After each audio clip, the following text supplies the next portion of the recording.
December 1944. Across the American lines in Belgium, the mood was almost festive. The war in Europe, it seemed, was all but over.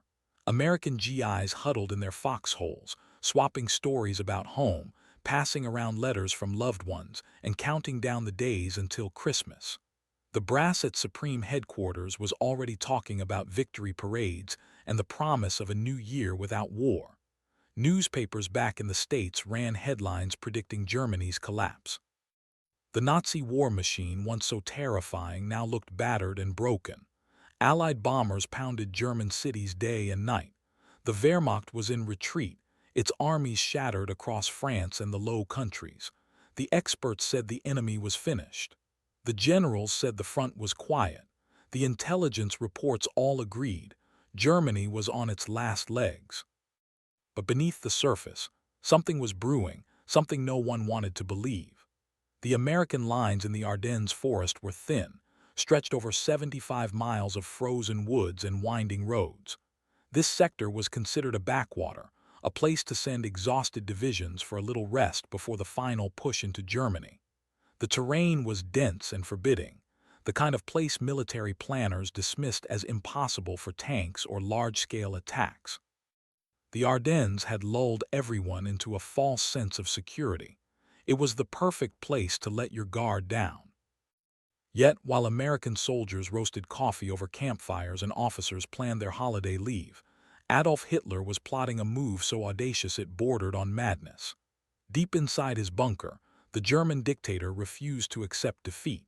He saw one last chance to turn the tide, a single, desperate gamble that could split the Allied armies in two and force the United States and Britain to the negotiating table. His target was the port city of Antwerp, the lifeline for Allied supplies. If he could seize it, he believed he could choke off the American advance and buy time to crush the Soviets in the East. The plan was reckless, almost suicidal. Germany's resources were running dry. Its armies were battered, its fuel reserves dangerously low. But Hitler was betting everything on surprise. He ordered his generals to prepare in total secrecy. Troops and tanks were moved only at night. Radio silence was enforced. The buildup was hidden beneath the thick winter canopy of the Ardennes. Even the most seasoned American commanders missed the warning signs. They trusted their maps, their reports, and their own sense of invincibility. In the weeks leading up to the attack, a few odd signals flickered across Allied intelligence desks. German radio traffic in certain sectors went eerily quiet. Some officers wondered if the enemy was regrouping, but the consensus was clear. The Nazis were too weak to launch anything big. One American general even joked that the war was practically won, and all that remained was cleaning up the details. The idea that Hitler could still strike back with any real force seemed laughable.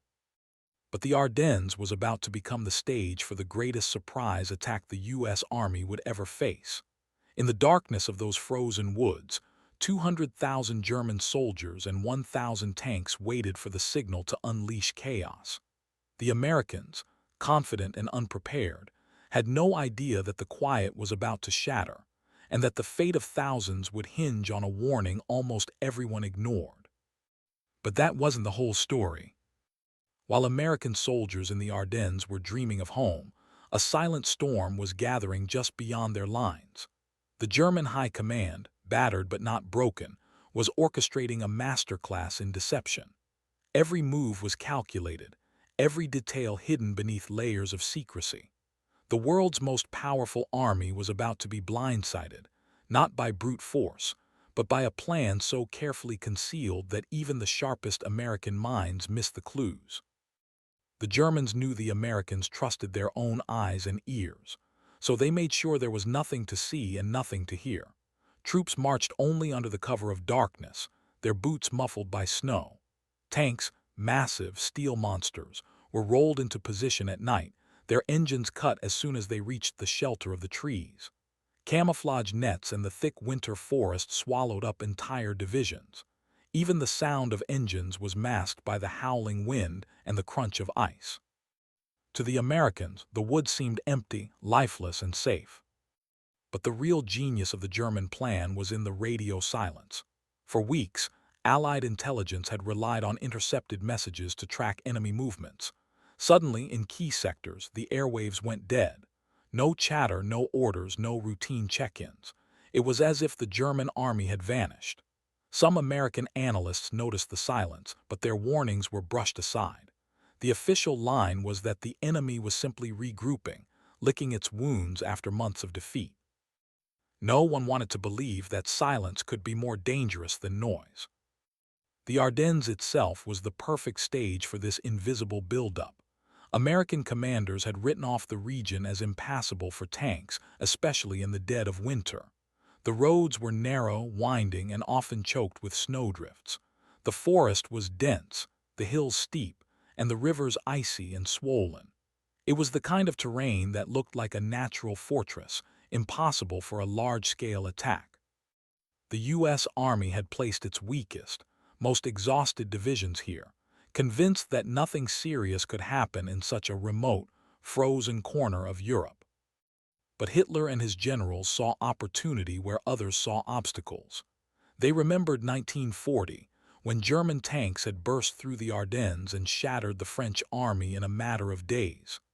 Now, they were betting that the Americans would make the same mistake, underestimating the forest, underestimating the enemy, and underestimating the power of surprise. As the Germans quietly massed their forces, a few oddities began to surface. Allied patrols reported glimpses of unusual activity, tracks in the snow, distant engine noises, the faint glint of metal through the trees.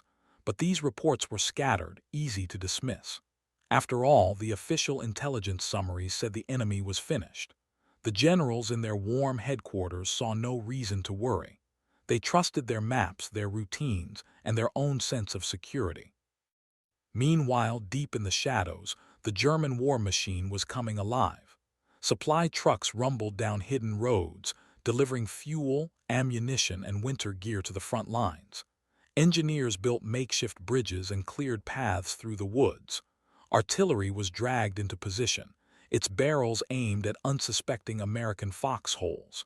Every detail was planned, every movement hidden from prying eyes.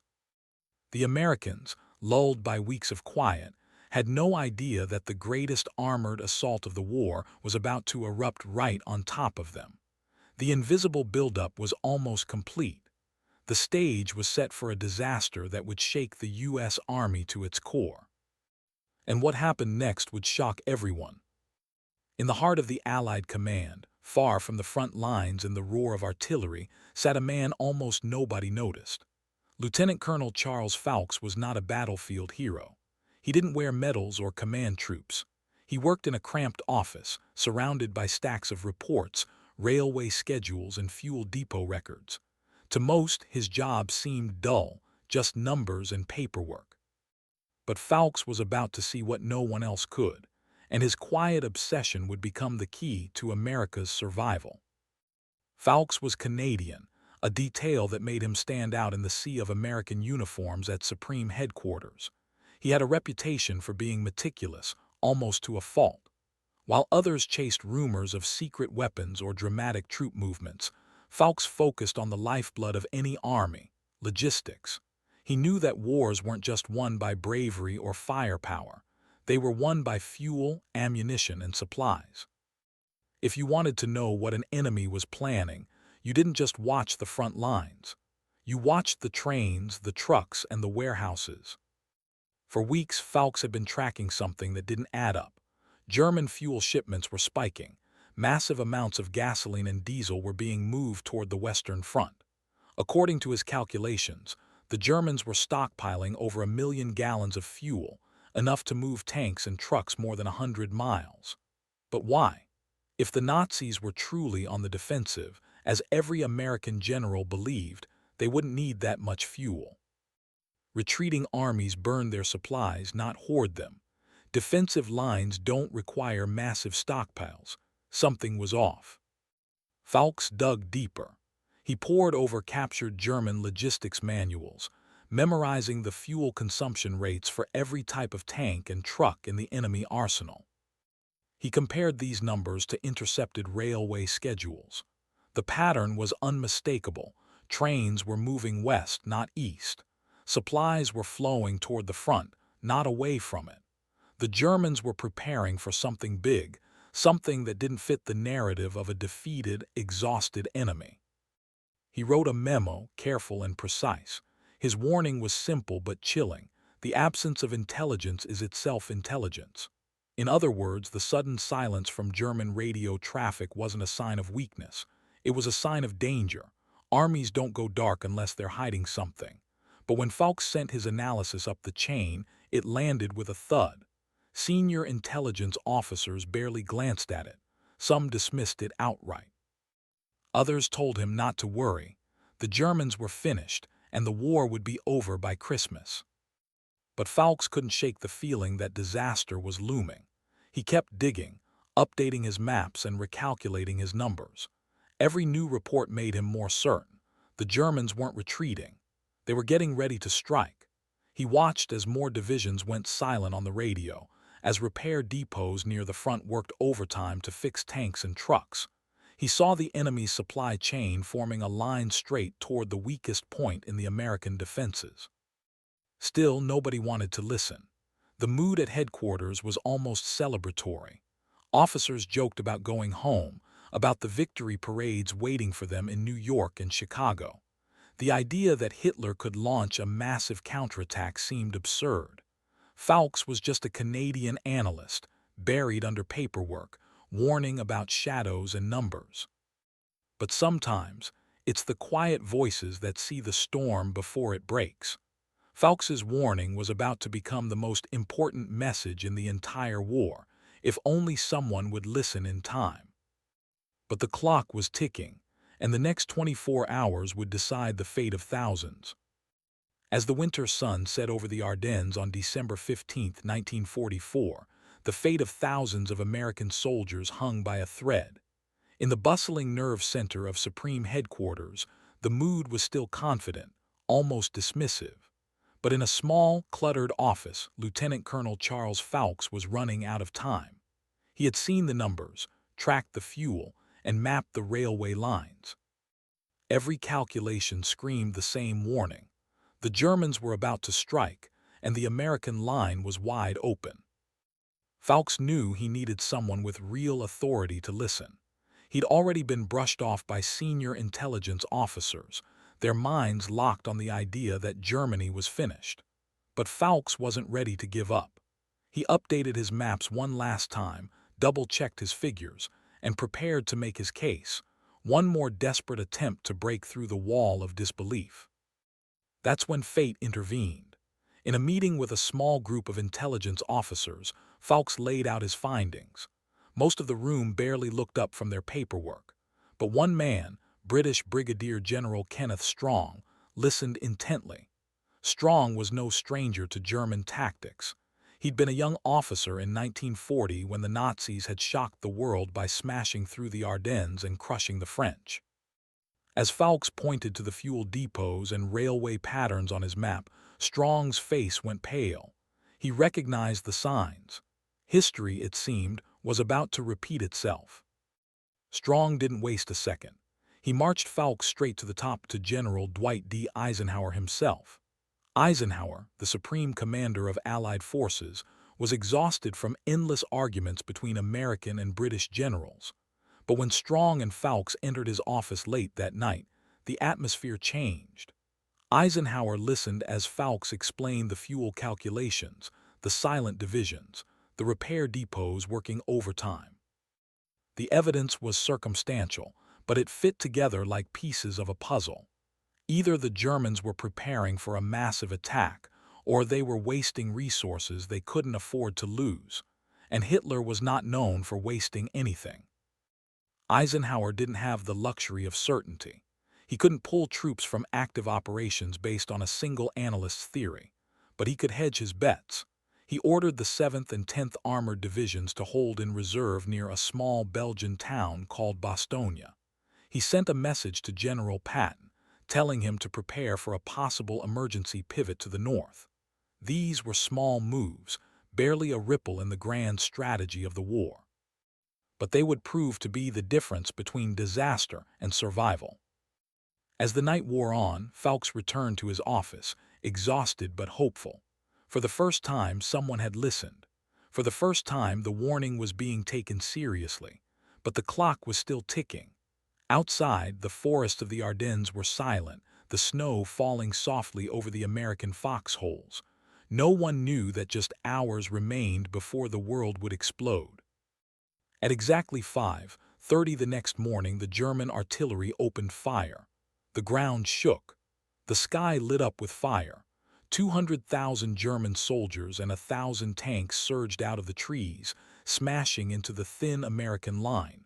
The Battle of the Bulge had begun. But because of one analyst's relentless pursuit of the truth, the U.S. Army was not entirely unprepared. The reserves were in place. Patton was ready to move. The last-minute alarm had bought precious hours, hours that would save thousands of American lives. Yet as the chaos erupted, few would remember the quiet Canadian who had sounded the alarm. The battle was on, and the true test of American resolve was just beginning. The morning of December 16, 1944, shattered the illusion of safety in the Ardennes.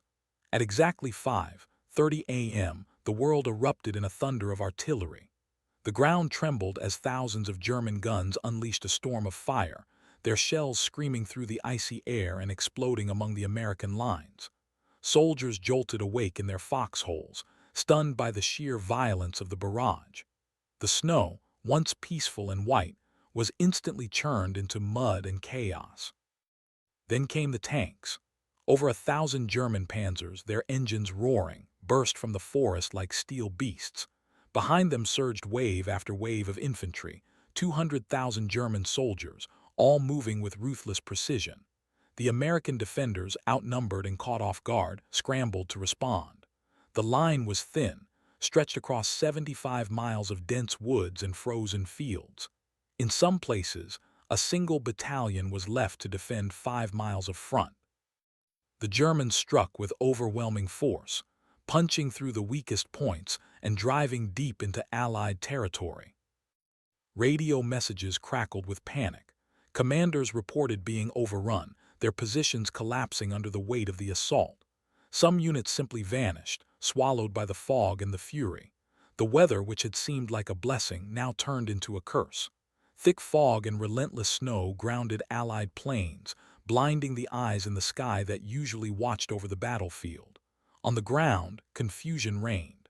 Maps became useless as the front shifted by the hour. American soldiers fought desperately, clinging to crossroads and villages, buying time with their courage and their lives. But something was different from what Hitler had planned. The German timetable called for a lightning advance, a rapid dash to the Meuse River and beyond. Yet, everywhere they turned, the attackers met pockets of fierce resistance. Small American units, instead of collapsing, dug in and fought back with everything they had. At key crossroads and towns, the Germans found themselves delayed by defenders who refused to break. The reason for this unexpected resistance was simple but crucial. Because of Fawkes's warning, Allied reserves had been positioned 18 hours earlier than they would have been otherwise. Those precious hours meant the difference between disaster and survival. As the battle raged, the Germans created a massive bulge in the Allied line, a swelling pocket that threatened to split the American and British armies in two. The world would soon know this fight as the Battle of the Bulge. By the end of the first day, German tanks had advanced nearly 20 miles in some sectors. By the second day, they had pushed 40 miles into Allied territory. By the third day, the Bulge was 60 miles deep. American units were surrounded, cut off from reinforcements and supplies. The situation was dire, and the stakes could not have been higher. Yet even in the chaos, the seeds of hope had been planted. The reserves Eisenhower had held back, thanks to the last-minute alarm, were now moving into position. General Patton, already preparing for a rapid pivot north, began to execute one of the most daring maneuvers in U.S. military history. The American spirit, tested by fire and ice, refused to break. The Germans had counted on surprise and speed. They had not counted on the stubborn resilience of the American soldier, or the quiet warning that had given the Allies just enough time to react. The battle was far from over, but the tide was already beginning to turn. And at the heart of the storm, a small Belgian town called Bastogne was about to become the symbol of American defiance. In the heart of the Ardennes, as the German offensive thundered westward, one small Belgian town became the center of the world's attention and the ultimate test of American resolve. Bastogne, a name that would soon echo through every household in the United States, was more than just a dot on the map. It was the crossroads of 7 vital roads, the key to the entire region. Whoever controlled Bastogne could control the flow of men, tanks, and supplies. For Hitler's plan to succeed, Bastogne had to fall quickly, but the Americans had other ideas.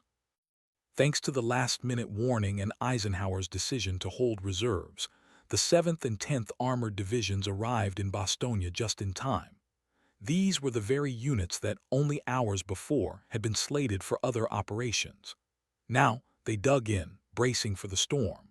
As the German panzers closed in, Bastogne became a fortress, surrounded on all sides, cut off from the outside world and battered by relentless artillery fire. More than 20,000 American soldiers and Belgian civilians were trapped inside, facing freezing temperatures, dwindling supplies, and the constant threat of annihilation. The siege of Bastogne was brutal. Snow fell day and night, blanketing the shattered town in a ghostly white. Medical teams worked by candlelight in cold, makeshift hospitals, treating the wounded with whatever supplies they could find. Soldiers shared their last rations, huddling together for warmth in the ruins of bombed-out buildings. Artillery shells rained down without mercy, turning streets into rubble and filling the air with the acrid smell of smoke and cordite. Every hour, the defenders wondered if help would arrive, or if they would be left to their fate. On December 22nd, the Germans sent a delegation under a white flag demanding the Americans surrender. The message was clear: give up or be destroyed. The reply from Brigadier General Anthony McAuliffe, the acting commander of the 101st Airborne, was as American as it gets: one word: nuts. The Germans were baffled. What did it mean? An American officer explained: it means go to hell. That single word became a rallying cry, a symbol of American grit and defiance in the face of impossible odds. But the situation inside Bastogne was growing desperate. The defenders were running out of food, ammunition, and medical supplies. The wounded piled up, and the cold became another enemy. Yet the Americans refused to break. They held the line, fighting off wave after wave of German attacks. Every day they survived was another day closer to rescue. 90 miles to the south, General Patton was already on the move. Thanks to Eisenhower's warning, Patton's Third Army had been preparing for this moment. In a maneuver that stunned military experts, Patton turned his entire army north, pivoting on a dime, racing through snow and ice to reach Bastogne. The logistics were staggering, the roads clogged with mud and wreckage, but Patton's men pushed forward with relentless determination. On December 26, the first elements of Patton's army broke through the German lines and reached Bastogne. The siege was lifted. The defenders, battered but unbowed, greeted their rescuers with tears, laughter, and a sense of triumph that swept across the American ranks. Bastogne had held. The German advance was stopped cold. The story of Bastogne became legend almost overnight. Newspapers across the United States splashed the news on their front pages. Families from New York to California read about the battered bastards of Bastogne, the men who had stood their ground against overwhelming odds. The town became a symbol of American courage, unity, and the refusal to surrender, even when the world seemed to be collapsing. But the battle was not just about heroism. It was about the razor-thin margin between victory and disaster. If the reserves had not been in place, if Patton had not been ready to move, Bastogne would have fallen. The German army might have reached the Meuse River, splitting the Allied forces and changing the course of the war. Instead, because of a single warning and the unbreakable will of American soldiers, the tide turned. Bastogne was saved, but the fight was far from over. The Battle of the Bulge would rage on, testing the limits of every American who fought in those frozen woods. Yet, the spirit of Bastogne, unyielding, defiant, and fiercely American, would inspire a nation and help turn the darkness of winter into the promise of victory. And as the snow continued to fall, the world watched, waiting to see what the next chapter of this epic struggle would bring. When the guns finally fell silent in the Ardennes, the American soldiers who had survived the Battle of the Bulge emerged from the snow and rubble forever changed. The cost had been staggering. Nearly 90,000 Americans were killed, wounded, or missing, the bloodiest battle the United States would fight in World War II. The frozen forests were littered with shattered trees, burned-out tanks, and the silent reminders of sacrifice. Yet, as the smoke cleared, it became clear that the price could have been far higher.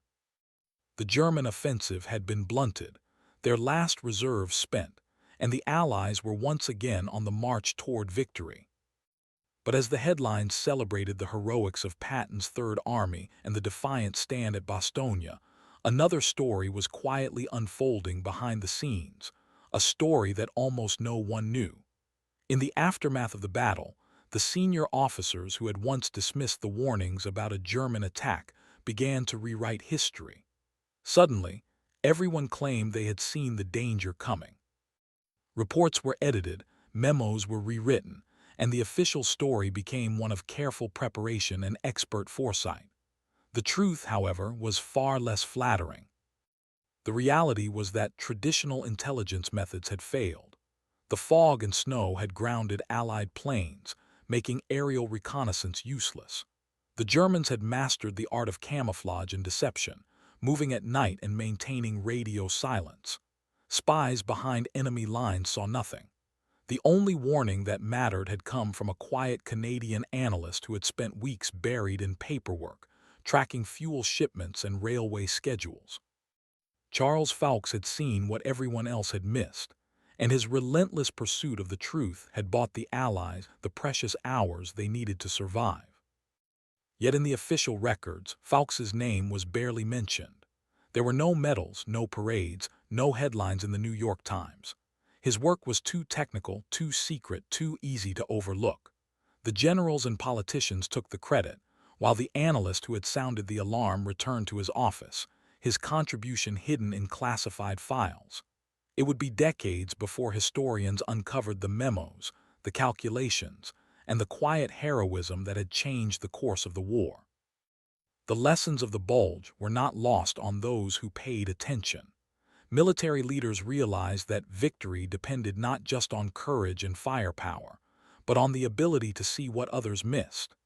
The U.S. Army began to rethink its approach to intelligence, blending traditional methods with the kind of logistics analysis that Foulkes had pioneered. Watching fuel, tracking supplies, and reading the enemy's intentions through the smallest details became standard practice, not just in Europe, but in every theater where Americans would fight. For the soldiers who had held the line in the Ardennes, the battle was a test of endurance, brotherhood, and faith in one another. For the families back home, it was a reminder that freedom was never guaranteed, and that the cost of victory was measured in lives and sacrifice. And for the quiet analysts working in the shadows, it was proof that sometimes the most important battles are fought not with bullets, but with brains. As the Allies pushed forward, liberating towns and villages across Europe, the story of the Battle of the Bulge became a symbol of American resilience. But the hidden hero of the Ardennes, the man who saw the storm before it broke, remained in the background, his legacy woven into the fabric of victory. And as the world moved on, the lessons of that winter would echo through every generation of Americans who faced the unknown, reminding us all that sometimes the greatest acts of heroism happen far from the spotlight. But the impact of Foulkes' work would reach far beyond the frozen forests of Belgium. Long after the last shots echoed through the Ardennes, The true impact of the Battle of the Bulge continued to ripple through American military history. The frozen forests, once the scene of chaos and carnage, became a classroom for future generations. The lessons learned in those desperate weeks would shape not only how America fought its wars, but how it understood the very nature of victory and defeat. For decades, the story of Charles Foulkes remained buried in classified files and forgotten footnotes. The generals and politicians who had once ignored his warnings moved on to new commands and new battles. But as the years passed, historians began to dig deeper. In the 1970s, as government archives opened and secret documents were declassified, the truth finally emerged. Researchers uncovered Foulkes' original memos, the calculations that had predicted the German attack, and the meeting notes where his warnings were dismissed. The evidence was undeniable. One quiet analyst had changed the course of the war. The military took notice. The U.S. Army and its allies began to overhaul their approach to intelligence. No longer would they rely solely on intercepted messages or aerial photographs. Instead, they adopted a new doctrine, one that fused every available source of information, from logistics and supply lines to troop movements and weather reports. This intelligence fusion became the backbone of American strategy, not just in Europe, but in every conflict that followed. The lessons of the Bulge echoed through Korea, Vietnam, and beyond. American analysts learned to watch for the subtle signs of an enemy's intentions: a sudden surge in fuel shipments, a spike in railway traffic, the quiet buildup of supplies near a border. These were the clues that could mean the difference between surprise and preparedness, between disaster and survival. The methods pioneered by Foulkes became standard practice, saving countless American lives in wars yet to come. But the legacy of the Battle of the Bulge was not just about tactics and technology. It was about the dangers of overconfidence, the risks of groupthink, and the importance of listening to voices that challenge the status quo. The American commanders in December 1944 had wanted to believe the war was almost over. They dismissed evidence that didn't fit their expectations. It was a costly mistake, one that nearly handed Hitler his last, desperate victory. Foulkes' story became a cautionary tale, a reminder that expertise can come from unexpected places. He was not a famous general or a decorated hero. He was an outsider, a Canadian in an American headquarters, a logistics analyst in a world obsessed with battlefield glory. Yet, his willingness to question assumptions, to dig deeper, and to trust the data saved thousands of American lives. His legacy is a testament to the power of persistence, curiosity, and the courage to speak up when it matters most. Even today, the lessons of the Bulge remain as relevant as ever. In 2022, as tensions rose on the borders of Ukraine, American intelligence officers watched for the same signs Foulkes had identified nearly 80 years before. They tracked Russian fuel convoys, monitored railway activity, and shared their findings with allies. This time, the warnings were heeded. The world was better prepared, and countless lives were saved, all because one analyst long ago had refused to be ignored. The Battle of the Bulge is remembered as a triumph of American grit and determination. The stories of Patton's daring advance, McAuliffe's legendary "nuts" reply, and the courage of the soldiers in Bastogne are woven into the fabric of American history.